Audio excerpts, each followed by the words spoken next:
எனக்கு அப்புறம் தான் புரியுறது.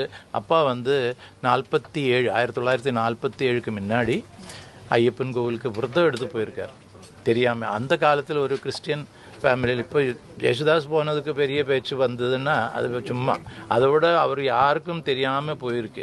படத்தில் ஆக்ட் பண்ணுறதுக்கு, அந்த படத்தில் அபிநயிக்கிறது வந்து ஒரு பக்தர், ஐயப்ப பக்தர். அப்போது அவர் வந்து விரதம் எடுத்து வீட்டில் கூட சொல்லாமல், வீட்டில் யாருக்கும் தெரியாமல் விரதம் எடுத்து போயிருக்கார்.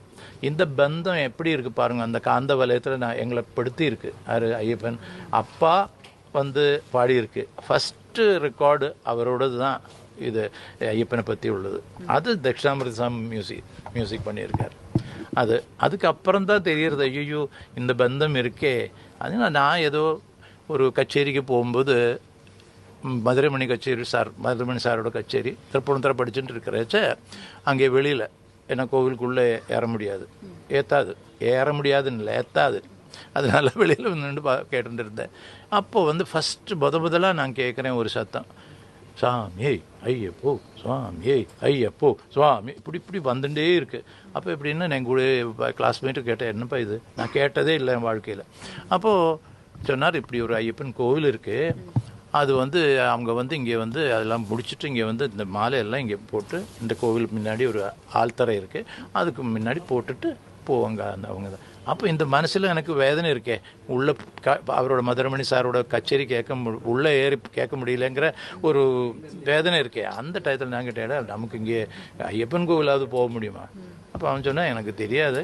நான் உடனே ஒரு சீடு மனசில் போட்டுட்டேன், ஒரு லெட்டர் போட்டுட்டேன் அவர். அப்போ வந்து இந்த இதெல்லாம் கிடையாது, புதுசாக இருக்கிற இதெல்லாம் ஒன்றுமே கிடையாது, போர்டு கீடு எல்லாம் ஒன்றுமே கிடையாது.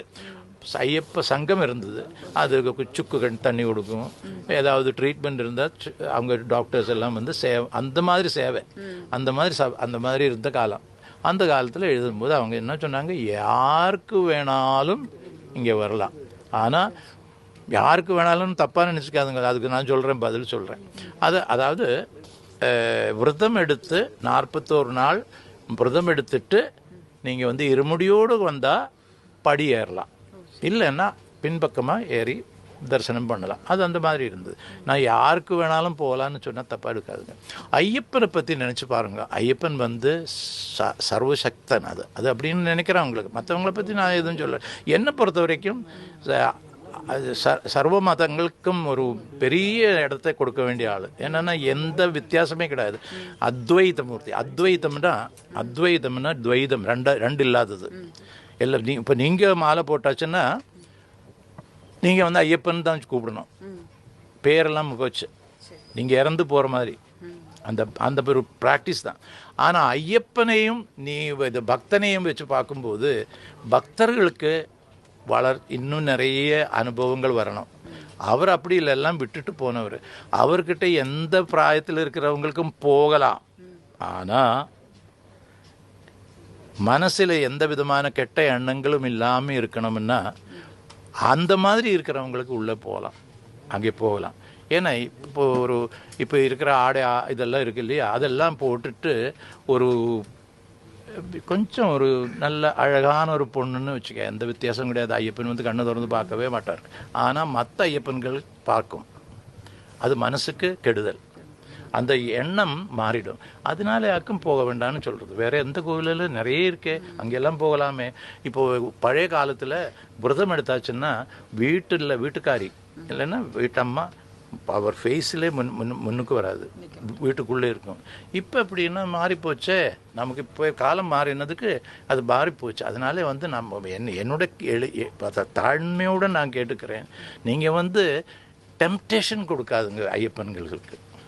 ஐயப்ப பக்திக்கு அந்த டயத்துலையாவது அவங்க அதை எடுக்கிறோம் இல்லையா, அதுக்கு சப்போர்ட் பண்ணுங்க.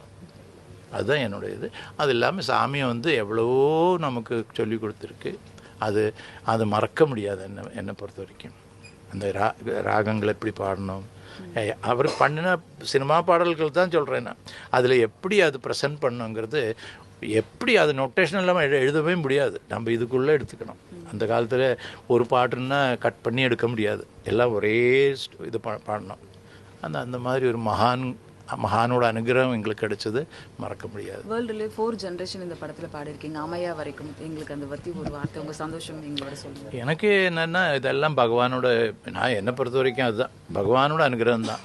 அது நம்புறதோ இல்லையோ, அது என்னை பொறுத்த வரைக்கும் நான் நம்பிட்டு தான் இருக்கேன். எனக்கு எந்த இதுவும் இப்போ நான் ஏதாவது இப்போ இன்னைக்கு வரை இங்கே வந்து பேசிட்டு இருக்கிறதுக்கு சக்தி கொடுக்கறது அந்த பரந்தாமன் தான். அந்த பரந்தாமனை பற்றி தப்பாக எல்லோரும் நினச்சிட்டு இருக்காங்க. அவருக்கு எந்த ஜாதியும் கிடையாது, எந்த மதமும் கிடையாது. அது புரியணும்னா நிறைய பேச வேண்டி வரும். அப்புறமா டைம் கிடைக்கும்போது பேசுவோம். நன்றி. எல்லாம் நல்லது வரணும்னு இது சொல்லுங்க. லோகா சம்ஸ்தா சுக்கினோ பவந்துன்னு சொன்னது அது பாரதத்தில் தான், வேறு எந்த உலகத்திலையும் அந்த மாதிரி ஒரு பிரேயரே இல்லை. லோகான்னா இந்த நம்ம லோகம் இல்லை, சர்வம் அந்த இது உலகம் எல்லாம் நல்லபடியாக இருக்கணும்னு பிரார்த்தனை பண்ணுங்க. அப்போ நீங்கள் வந்து எதை சண்டை போடவே வேண்டாம், நல்லபடியாக ஆகும். நம்ம மனசில் இந்த தியானத்தை வச்சுட்டே இருந்தோன்னா ஒரு ஆள் கிட்ட வரும்போது தனியாக சரியாயிடும்.